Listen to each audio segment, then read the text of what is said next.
Merhabalar, kanalıma hepiniz hoş geldiniz. Kanalımdan selamlar, sevgiler sunuyorum.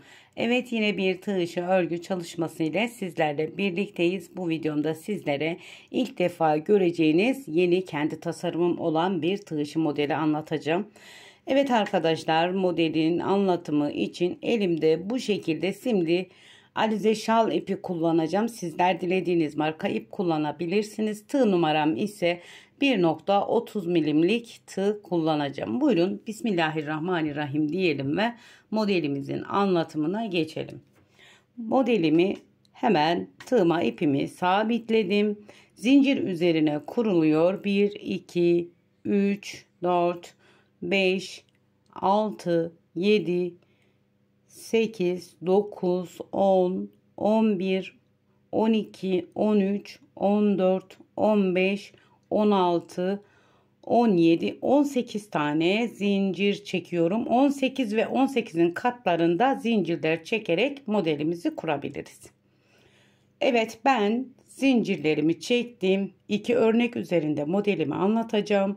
Hemen çekmiş olduğum kısımdan elimi tuttum. 1, 2, 3, 4, 5 zincir ekledim. Tığımın başına 2 defa ipimi aldım.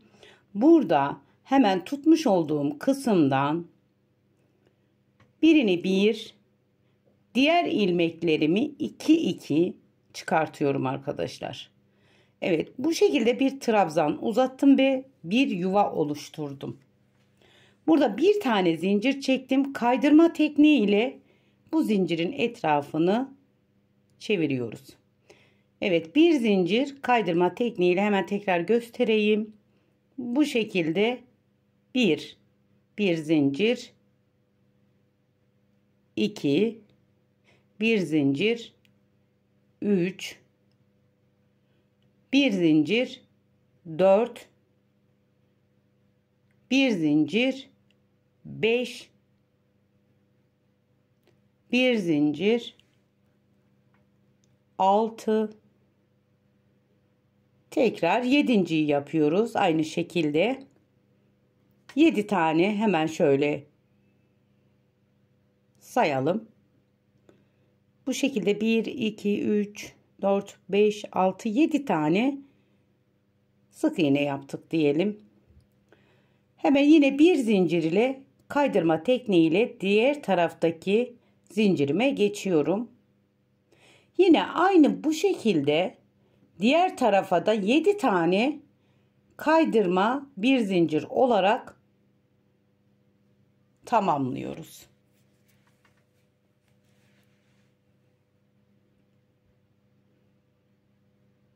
Evet, hemen şöyle birer zincir kaydırma. Evet, burası da 7 tane oldu. Şimdi burada ilk yapmış olduğumuz kısma buralara sıkı yapmazsak daha kolay batarız. Sık iğne ile arkadaşlar, normal sık iğne ile birleştirdim. Bu şekilde bir yaprak haline gelecek. Tekrar 5 tane zincirimi çekiyorum. Aynısını tekrar ediyoruz. Tığımın başına 2 defa ipimi aldım. Birinci zincirimden hemen bu ilk de çekmiş olduğum ilk zincirime batarak yine aynı şekilde trabzan uzattım. Bir kutucuk oluşturduk bu şekilde. Yine aynı teknikle bir zincir kaydırma yaparak yine bu yapmış olduğumuz kısmı dolduruyoruz arkadaşlar. Bir zincir. Evet, yine aynı şekilde kenarlarını dolduruyoruz.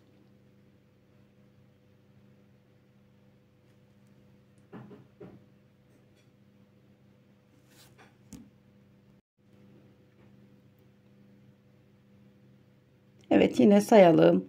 7 tane olduğu zaman tekrar kaydırma tekniğiyle diğer tarafa geçiyoruz. Yine aynı şekilde bir zincir çekerek devam ediyoruz.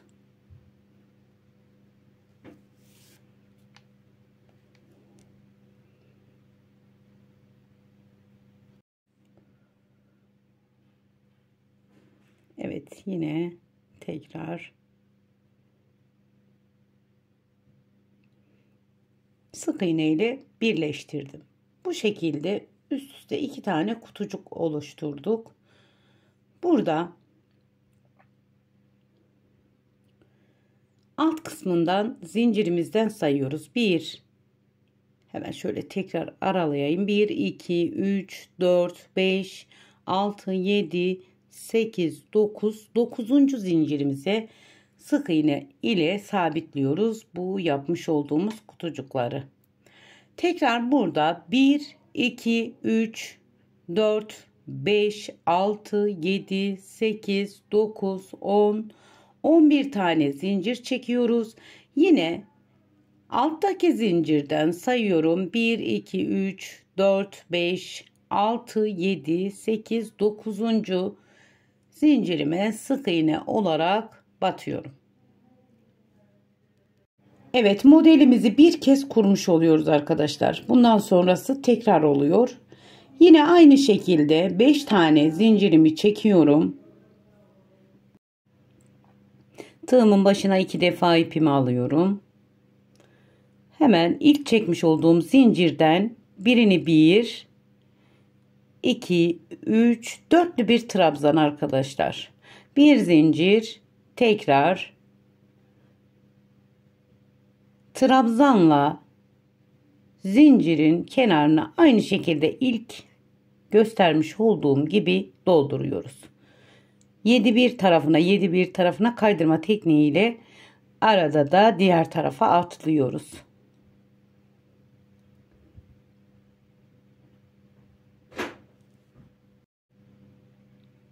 Evet, hemen zincir tarafına geçtik. Biraz hızlı geçiyorum ilk sırada gösterdiğim için arkadaşlar. Burada teknik hep aynı.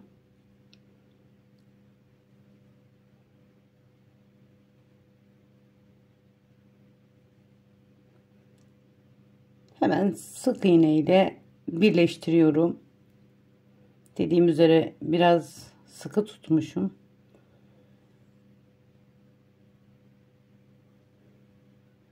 Tekrar 5 tane zincirimi çekiyorum. Bir tane bu şekilde yine bir kutucuk oluşturuyoruz.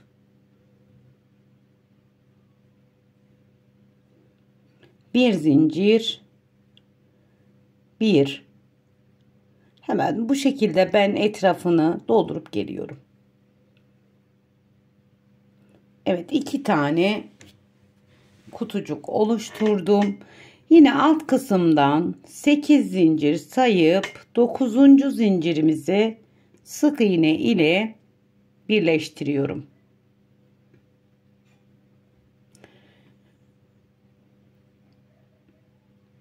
Bir tane zincirimizi çekiyoruz. Modelimiz tek sıradan oluşuyor arkadaşlar. İlk sıranın tekrarı oluyor hep diğer sıralarımız. Hemen bu kısma battım. Şöyle göstereyim. Modelin ilk sırada görüntüsü bu. Bir yaprak bir zincir, bir yaprak bir zincir olarak tamamladık. Dediğim üzere bundan sonrası modelin tekrarı. Şimdi diğer tarafta sık iğneli yaprakla başladık. Zincir ile bitirdik.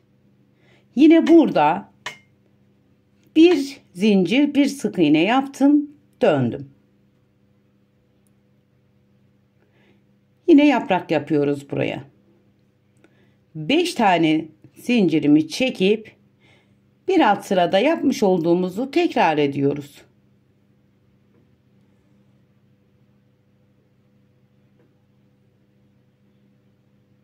Evet. Yine yaprağı oluşturalım. Bir zincir kaydırma tekniği.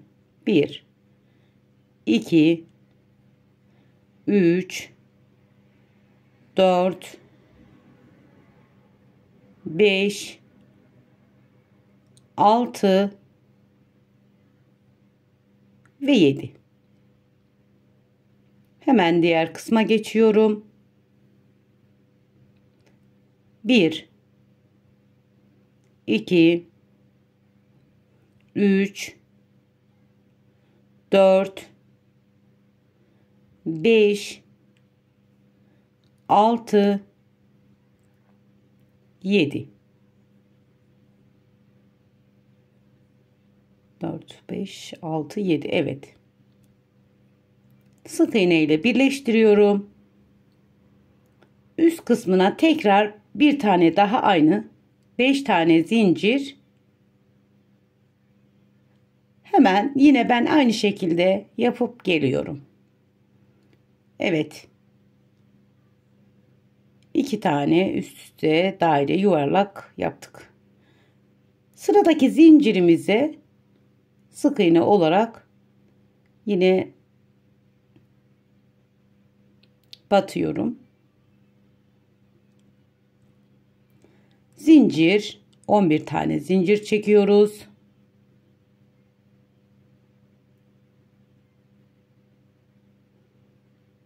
Hemen 2 tane yuvarlak arasına giriyoruz.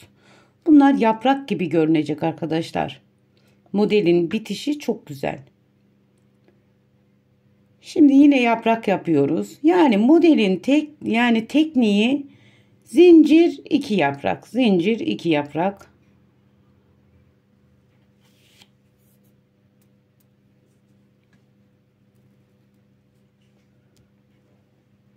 Yine aynı şekilde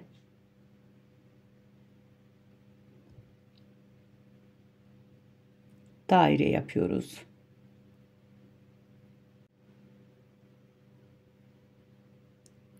Evet, bir zincir, yine kaydırma tekniğiyle ilerliyorum.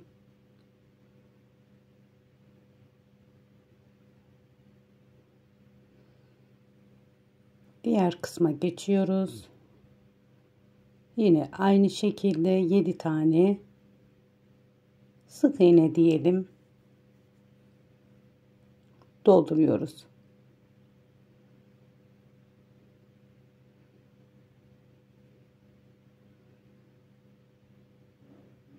Hemen diğer kısma sık iğne ile birleştirdim. Tekrar bir tane daha üzerine 5 tane zincir çekelim.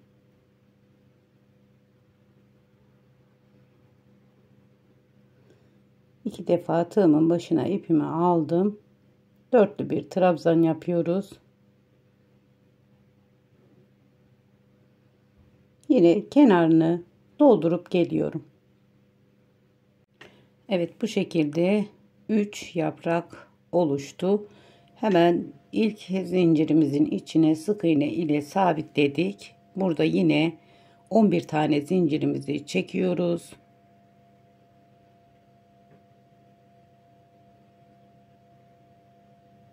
Hemen bu kısma sık iğne ile sabitliyorum.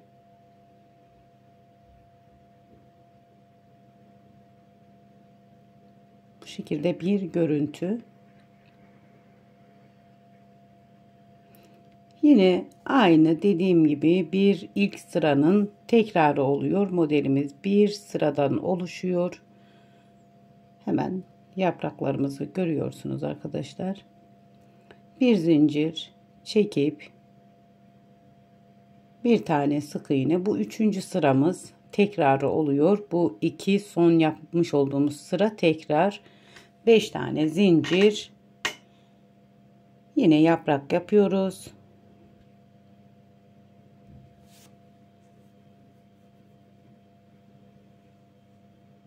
Dörtlü bir trabzan, birini bir diğerlerini ikişer çekerek uzattım. Bir zincir kaydırma tekniğiyle yine 7 tane bu şekilde sık iğne yapıyoruz diyelim.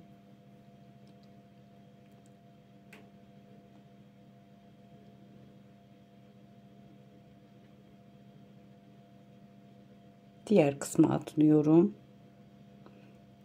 Yine aynı şekilde dolduruyoruz.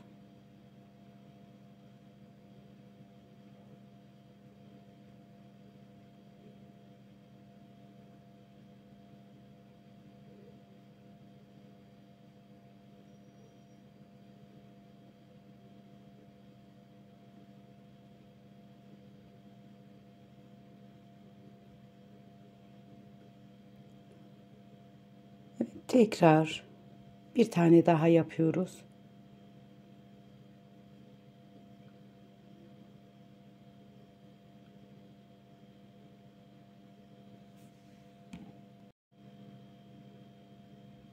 Evet, bir zincirle başlayıp yine hemen kenarını ben tamamlayıp geliyorum.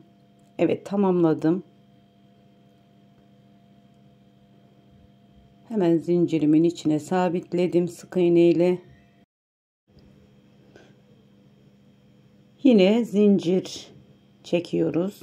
11 tane zincirimizi çekelim.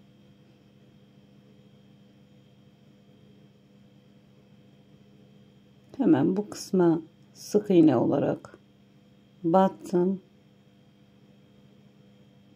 Yine yaprak yapıyoruz. Bu sıramı tamamlayıp geliyorum arkadaşlar. Bir yaprak bir zincir olarak sıra sonuna bir yaprak bir zincir yapıp evet, burayı tamamlayıp geliyorum. Evet, diğer sıramı da tamamladım. Yine artık bundan sonrası yine tekrar oluyor. Bir tane çiçek yani yaprağını yapıyoruz. Sonra zincirini yaparak bu şekilde ilerliyor. Daha büyük parça üzerinde hemen modelimi göstereyim. Evet, artık ben susayım, modelim konuşsun arkadaşlar. Evet, modelimin görüntüsü bu şekilde. Bu da sizlerle birlikte yapmış olduğumuz modelimiz. Gerçekten çok zarif, yepyeni bir tasarım diye düşünüyorum. İlk yapan siz olun. Görüntüsü bu arkadaşlar. Şöyle farklı açılardan göstermeye çalışıyorum. Gerçekten çok zarif, hoş bir model. Yazlık örgülerinize daha çok yakışacak bir model. Evet, bu modelden neler yapabiliriz? Bu modelden etol şallar yapabiliriz arkadaşlar. Bluzlar yapabiliriz. Yelek yapabiliriz. Yazlık yeleklerde kullanabiliriz. Aklınıza gelebilecek her türlü tığ işi örgü alanında kullanabileceğiniz zarif ve güzel bir model. Tabii ki çok istek gelirse üçgen şala da uyarlamayı düşünüyorum arkadaşlar bu modeli. Sizler dilerseniz isterseniz yorumlara bildirin. Üçgen şal olarak tasarlayabilirim. Evet, bugünlük bu modeli. De bir videomuzun sonuna geldik. Bu aşamaya kadar beni izlediyseniz bir beğeni, bir yorum yapmayı lütfen unutmayın. Bir sonraki daha güzel tasarımlarda, daha güzel modellerde görüşmek, buluşmak dileğiyle. Allah'a emanet olun. Hoşça kalın. Kendinize iyi bakın.